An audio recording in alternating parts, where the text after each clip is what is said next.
और इस वक्त की बड़ी खबर यूपी के बुलंदशहर से आते हुए बुलंदशहर की दो बहनों ने मुख्यमंत्री अखिलेश यादव को अपने खून से लिखकर एक चिट्ठी भेजी है। इस चिट्ठी में बहनों ने जिक्र किया है, अपनी जान बचाने की गुहार लगाई है।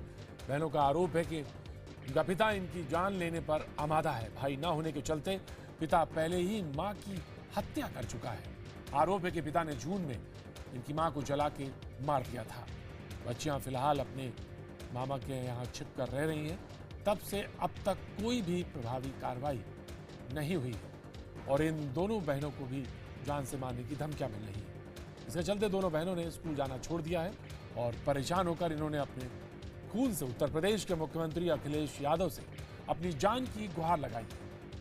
बुलंदशहर की दो बहनों ने गुहार लगाई मुख्यमंत्री अखिलेश से कि उन्हें अपनी जान का खतरा है, वो भी अपने पिता से, क्योंकि पिता इस बात पे जान लेने को आमादा है क्योंकि पुत्र नहीं हुआ। उसने पत्र में जिक्र किया है कि मां की हत्या भी की है। शलभ बड़ी हमारे साथ एक बार फिर मौजूद है, हमारे सहयोगी।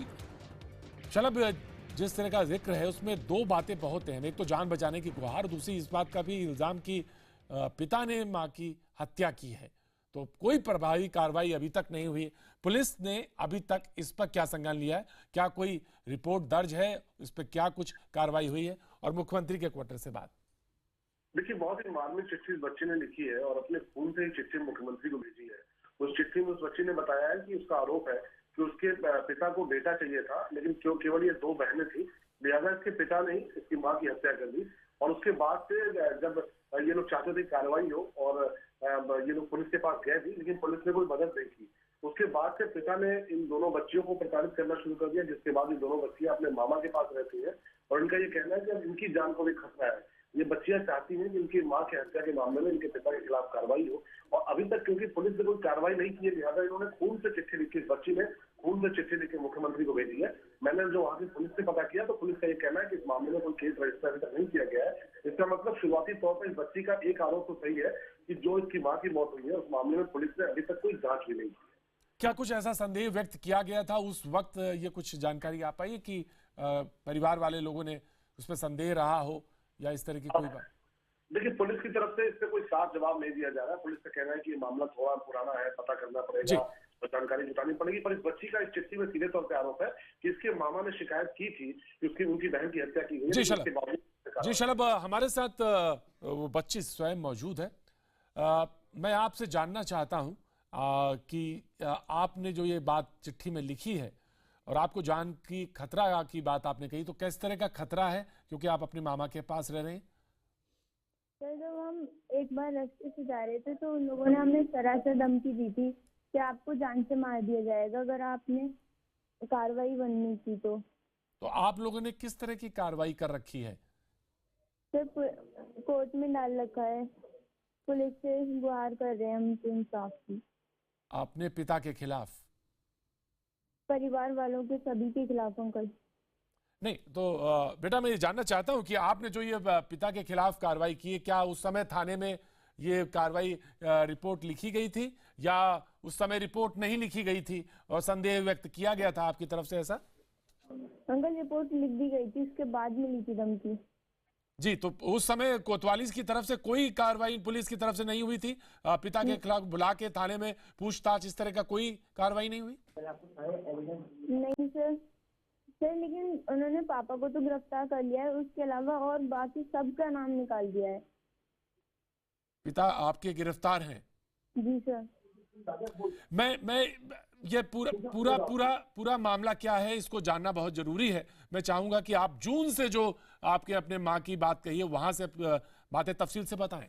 जी सर, जब 13 जून को उन्होंने रात को बहुत लड़ाइयाँ हुई थी घर पे। फिर उसके बाद जब हम सुबह को उठे थे तो उसके बाद हमने देखा था कि हमारी मम्मी को वो लोग जला रहे हैं। जी, फिर उसके बाद आपने क्या किया? तो उसके बाद उन्होंने हमें धमका दिया और वो लोग भाग गए थे वहां से। फिर आपने किन किन लोगों को देखा था? सर, हमने देखा था कि हमारी जो ताऊ जी ताई जी उन्होंने मम्मी के हाथ पकड़ रखे थे और पापा ने तेल डाला था और अम्मा ने माचिस लगाई थी और बाकी वहाँ पे मौजूद खड़े थे। आप एक बार फिर से बताइए, आपने क्या देखा था जब आपने अपनी माँ को जब आप बाहर उठ के आई, तो आप निकल के आई, तो आपने माँ के साथ क्या होते हुए देखा और वहां कौन कौन लोग मौजूद थे? अंकल, हम अंदर कमरे में बंद थे। हमने जंगले में से देखा था क्या देखा था? कि हमारे जो ताऊ जी ताई जी उन्होंने हाथ पकड़ रखे थे मम्मी के, और कौन था वहां पे? और जो पापा थे उन्होंने मम्मी के ऊपर वो मिट्टी का तेल डाला था और अम्मा ने आग लगाई थी। उसके बाद क्या हुआ जब आप अंदर से जंगले से देखते रहे और चिल्लाते रहे? आस पड़ोस का कोई शख्स आया था? हमने अंकल चिल्लाने की कोशिश करी थी, पर उन्होंने सबने हमें धमका दिया था। फिर हमें रोते रोते चुप होना पड़ा। फिर माँ को अस्पताल ले जाया गया था या उनकी मौत वहीं हो गई थी घर पे? सर, फिर उसके बाद मैंने 100 नंबर पे फोन 100 पे कॉल करा था, पर उन्होंने किसी ने उठाया ही नहीं वहाँ पे। फिर उसके बाद मैंने 108 पे भी कॉल करा, उन्होंने, पर एम्बुलेंस नहीं आई थी। फिर मैंने नानी को कॉल करा, फिर नानी आई थी। फिर हम वो मम्मी को ले गए सरकारी अस्पताल में, और वहां उनकी मौत हो गई। फिर वहाँ से दिल्ली वो रेफर कर दिया गया। फिर 20 जून को मम्मी एक्सपायर हो गए थे। दिल्ली में? हाँ सर। इस बाबत जब आपने कोई रिपोर्ट लिखाने गए या आपकी बात कोई पुलिस ने कभी आई, आप लोगों के स्टेटमेंट लिए या बातचीत हुई परिवार में किसी से, फिर पिताजी को गिरफ्तार किया, बस इतना हुआ? हाँ, और वो भी अब जुलाई में कराए, 20 जुलाई को गिरफ्तार कराए। और बाकी लोग, जब आप ताई जी का जिक्र कर रहे हैं, आप अपने ताया का जिक्र कर रहे हैं, और अम्मा ने, आपने कहा कि अम्मा ने भी जलाया, तो वो लोग अभी गिरफ्त से बाहर हैं? हाँ सर, पुलिस ने उनके साथ मिलके पता नहीं कैसे उनको सबको बाहर निकाल दिया है। यानी आपका इल्जाम है कि बुलंदशहर पुलिस ने इन लोगों के नाम बाहर निकाल दिए और आपके पिता के खिलाफ कार्रवाई की है सिर्फ? हाँ सर। अच्छा, अब आपको खतरा है कि ये लोग आपको जान से मार सकते हैं, आप दोनों बहनों को, और आप मामा के यहाँ रह रही हैं? सर, हमारा पूरा करता है, क्योंकि बस हम दोनों ही उस टाइम के मेन गवाह हैं, और वो हमें मारने के लिए कुछ भी कर सकते हैं, क्योंकि उन्होंने हमसे साफ साफ कहा था कि अगर तुमने कार्रवाई बंद नहीं करी तो हम तुम्हें मार देंगे। तो ये लोग कौन है जो तुम्हें धमकी दे रहे हैं, जिनको तुम पहचानते हो, जिन्होंने धमकी दी? हाँ सर, मेरे फूफा जी थे और चाचा थे, स्कूटर पे थे वो। फूफा जी और चाचा जी थे, स्कूटर पे थे। ये कितने दिनों की बात है?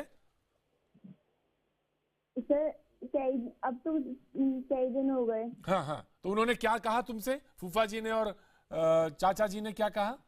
सर, उन्होंने कहा था कि अगर तुमने कार्रवाई बंद नहीं करी तो जैसे तुम्हारी माँ के साथ हुआ ऐसा हो जाएगा।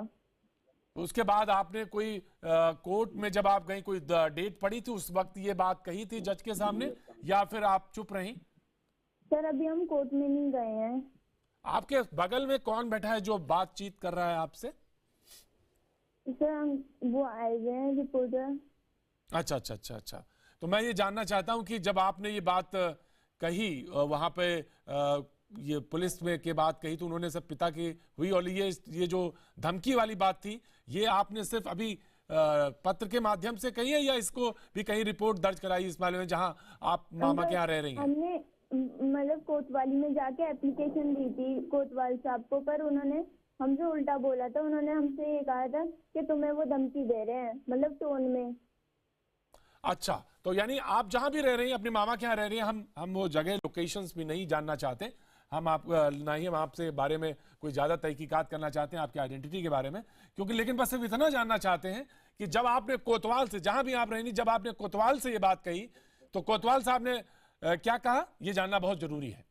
कोतवाल साहब ने ना तो वो एप्लीकेशन रिसीव करी, और ना ही ये वो कहा कि तुम्हें सुरक्षा या कुछ भी, मतलब वो सहानुभूति नहीं दी, बल्कि उल्टा बोलने लगे। क्या कहा?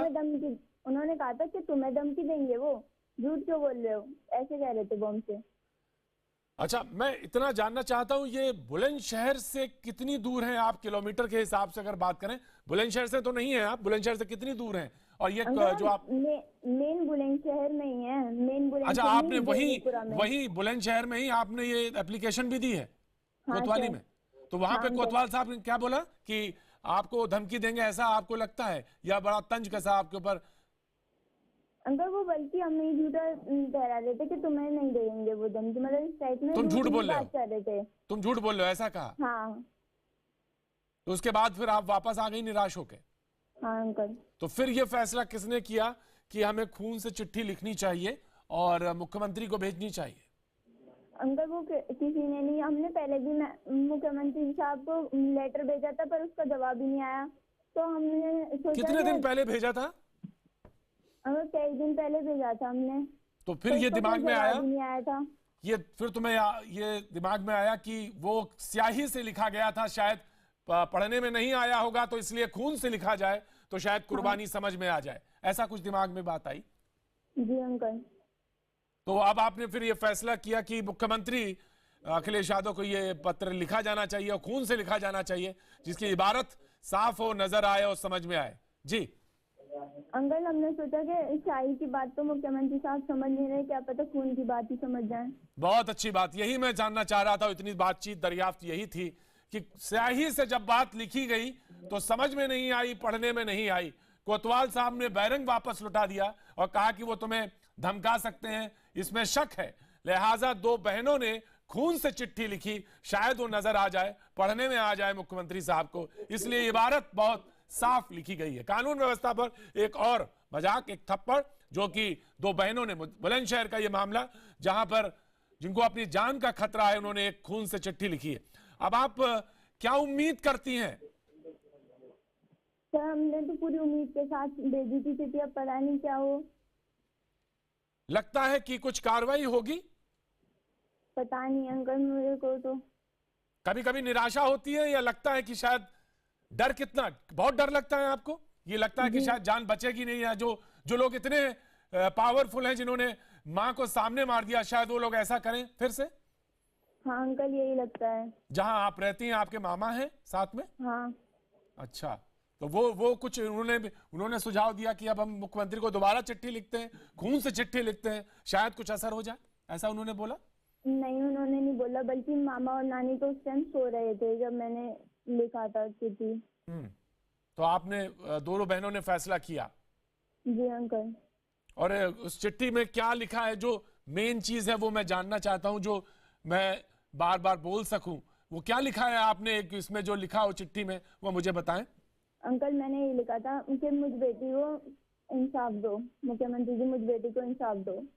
मुख्यमंत्री जी मुझ बेटी को इंसाफ दो। खून से लिखी चिट्ठी, इबारत साफ पढ़ने में आ जाए, इसलिए खून से लिखी गई, पहले स्याही से लिखी गई थी, शायद पढ़ने में नहीं आई, या तमाम चिट्ठियों के बीच में कहीं गुम हो गई, लिहाजा दो बहनों ने बुलंदशहर से खून से चिट्ठी लिखी है, मुख्यमंत्री अखिलेश यादव को चिट्ठी लिखी है कि शायद पढ़ने में आ जाए, उन्हें अपनी जान का खतरा है।